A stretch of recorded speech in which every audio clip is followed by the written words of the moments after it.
Oke, selanjutnya untuk riwayat penyakit keluarga, ini juga perlu kita kaji ya, apakah ada anggota keluarga yang mengalami gangguan jiwa. Jika ada anggota keluarga yang mengalami gangguan jiwa, berarti bisa kita centang pada bagian kotak ini, jika tidak bisa kita centang di sini. Nah, selanjutnya jika ada anggota keluarga yang mengalami gangguan jiwa juga perlu kita tanyakan, siapa yang mengalami gangguan jiwa, orang tuanya kah, ayahnya, ibunya, kakaknya, adik, dan sebagainya.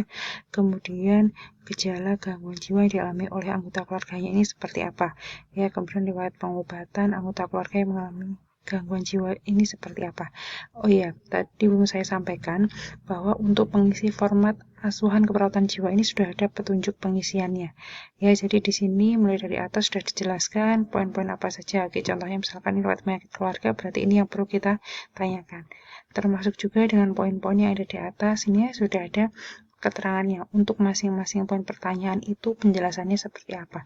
Jadi ketika melakukan pengkajian pada pasien yang mengalami gangguan jiwa, ya, kita baca dulu format aspek jiwanya, kemudian kita baca juknis pengisiannya, jadi kita tahu bahwa ketika nanti kita memberikan pertanyaan kepada pasien, memberikan pertanyaan pada klien, kita sudah tahu, kita sudah punya clue, kita sudah punya arah ya, poin apa yang harus kita dapatkan dari pasien, ya.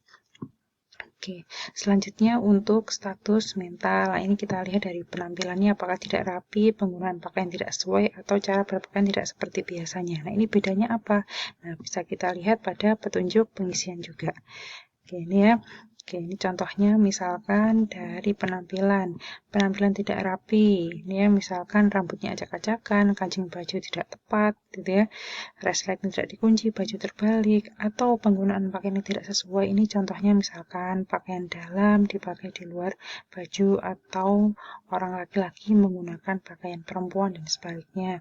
Kemudian cara berpakaian tidak seperti biasanya. Contohnya jika penggunaan pakaian tidak tepat waktu, tidak sesuai dengan identitas, situasi, ataupun kondisi. Contohnya misalkan ada pasien, ya, pasien di rumah sakit jiwa yang dengan sengaja memang menggunakan jas lab, gitu ya. Jadi seolah-olah seperti seorang perawat, atau misalkan seolah-olah seperti dokter, gitu ya. Nah, ini juga saya sertakan contohnya. Oh, tidak ada ini ya. Baik, untuk selanjutnya, ini ya, selain dari status mental, ini ya, nanti bisa dilihat pada contoh ini, nanti ada contoh aspek jiwa yang saya berikan di sini. Kemudian selanjutnya adalah pengkajian untuk kesadaran. Ya, jadi kesadaran ini dibagi menjadi dua, ada kesadaran kuantitatif dan ada kesadaran kualitatif. Apa itu perbedaan kesadaran kuantitatif dan kesadaran kualitatif? Kalau kesadaran kuantitatif itu seperti ini ya, pemisahannya dengan menggunakan GCS ya, apakah pasiennya sadar penuh, kompas mentis, mengantuk, dan seterusnya. Nah, ini sudah ada petunjuk pengisiannya di sini. Nah, ini contohnya untuk pasien yang mengalami kompas mentis, berarti pasiennya sadar, apatis ini mulai mengantuk, agitatus, dan seterusnya. Intinya kalau kesadaran kuantitatif ini adalah kesadaran yang mengacu pada kesadaran pada kondisi fisik. Sedangkan untuk kesadaran kualitatif ini dibagi menjadi beberapa kondisi nih ya. Kesadaran kualitatif tidak berubah, ini jika pasien mampu mengadakan hubungan, mampu melakukan interaksi, dan batasan lingkungan yang sesuai dengan dirinya, atau pasien ini bisa membedakan antara kenyataan dengan apa yang mereka pikirkan, dengan apa yang mereka rasakan, ya. Kemudian kesadaran kualitatif berubah ini jika tidak mampu mengadakan hubungan dan pembatasan dengan lingkungan dan dirinya pada taraf tidak sesuai dengan kenyataan. Artinya, pada kesadaran kualitatif berubah di sini adalah pasien tidak bisa membedakan antara isi pikirannya dengan kenyataan. Ya, contohnya pada pasien-pasien halusinasi, dia seolah-olah mendengarkan suara-suara, dia seolah-olah melihat objek-objek tertentu yang tidak bisa dilihat ataupun tidak bisa didengar oleh orang lain. Berarti kesadaran kualitatif pasien ini berubah. Ataupun untuk kesadaran kualitatif yang lainnya, ini ya bisa dibaca di sini. Ini untuk aspek pengkajian pada bagian kesadaran. Sedangkan disorientasi. Disorientasi ini adalah pengkajian kemampuan orientasi ataupun kemampuan pengenalan pasien terhadap waktu, tempat, dan juga orang. Ya, apakah pasien bisa mengenali waktu dengan tepat, bisa mengenali tempat dengan tepat, dan juga bisa mengenali orang dengan tepat. Ya, nah di juknis juga sudah dijelaskan untuk pengkajian orientasi. Oh, ini juga ada nih ya. Oke, jadi di sini kalau misalkan pasien ditanya sekarang itu siang, pagi, atau malam, pasien bisa menceritakan dengan tepat, gitu ya, kalau pasiennya tidak mengalami disorientasi. Kemudian ketika ditanya sekarang pasien ada di mana, apakah pasien bisa menceritakan dengan sesuai, sekarang pasien ada di mana, dan seterusnya. Ya, nah ini bagian penjelasan dituliskan. Ketika pasien ditanya hari ini siang, pagi, dan seterusnya bisa menjawab ataukah tidak. Kemudian masalah keperawatannya di sini kalau misalkan pasiennya tidak bisa mengetahui waktu dengan tepat, berarti pasiennya di sini mengalami gangguan orientasi realita, titik 2, waktu. Seperti itu ya. Kemudian selanjutnya untuk aktivitas psikomotor ataupun aktivitas motorik, apakah pasien mengalami kelambatan ataukah mengalami peningkatan. Untuk kelambatan aktivitas motorik, misalkan apakah pasien mengalami hipokinesia, substupor katatonik, katalepsi, ataukah fleksibilitas seria. Nah, masing-masing penjelasan untuk pengajian di sini sudah ada di juknis pengisian. Oke, nah ini untuk penjelasan hipokinesia ataupun hipoaktivitas, berarti secara aktivitas motorik atau dari hasil observasi yang kita temukan dari pasien berarti gerakan atau aktivitas pasien ini berkurang. Ya, pasien tampak tidak aktif melakukan kegiatan atau misalkan pasien cuma duduk-duduk aja gitu ya, ketika diajak untuk melakukan aktivitas pasien tampak enggan atau tidak mau, berarti kemudian pasien mengalami hipokinesia. Kemudian kalau substupor katatonik ini gerakan pasien itu tampak lambat, ya. Contohnya misalkan pasien dari posisi duduk mau berpindah ke posisi berdiri, gerakannya lambat, gerakannya pelan-pelan, ya, atau kurang bisa melakukan aktivitas motorik dengan spontan dan cepat, ya.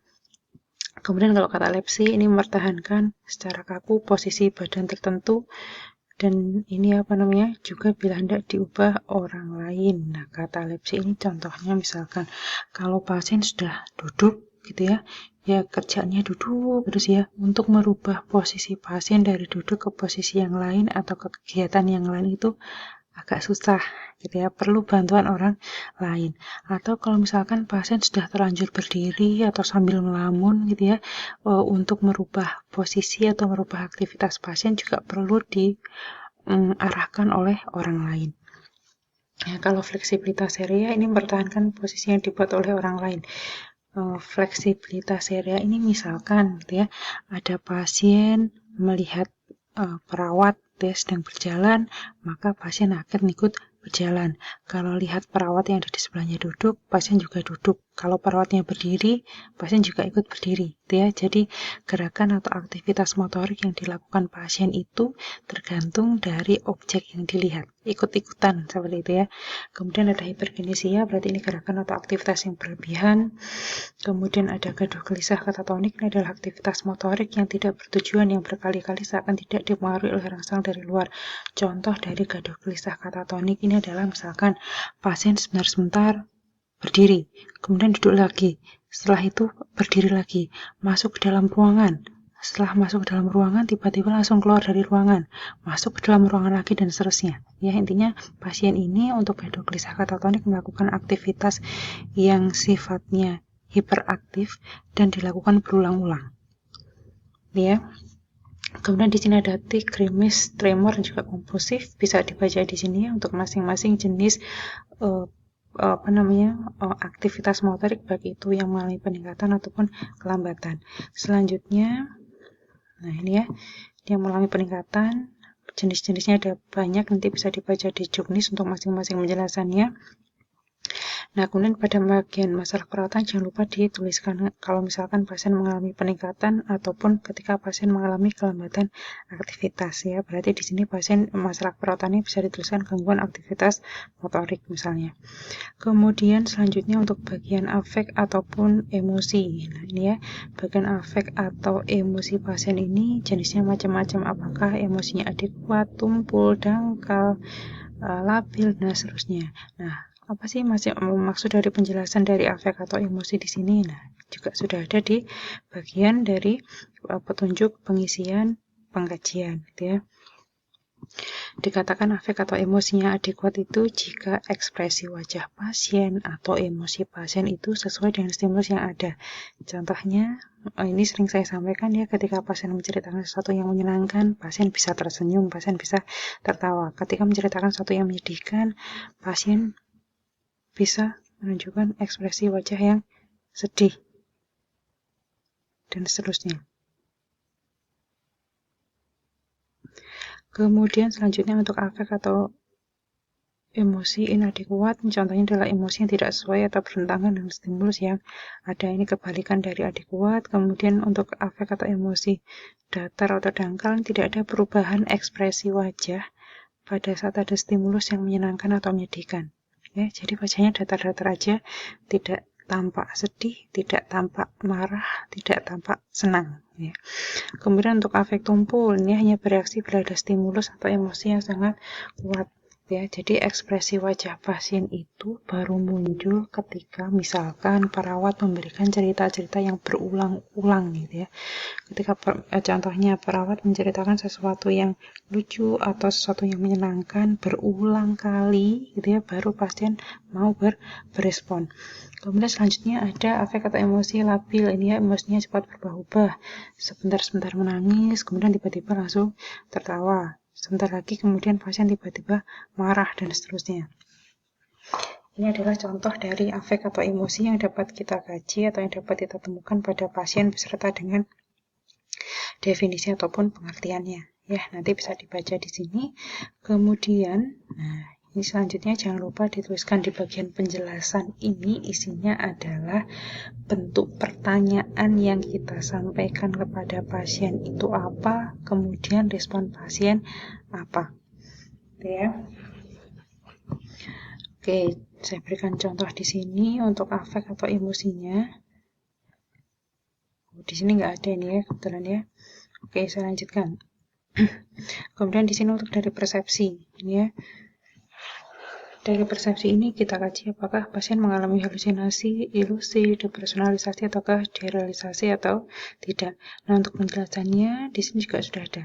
Ya, jadi setiap kali kita melakukan pengkajian, jangan lupa dicek petunjuk pengisiannya. Apakah interpretasi dari hasil observasi yang kita temukan atau hasil pengkajian yang kita temukan pada pasien itu sesuai dengan bagian mananya. Ya, kita tanyakan apakah pasien mengalami halusinasi atau tidak, gitu ya.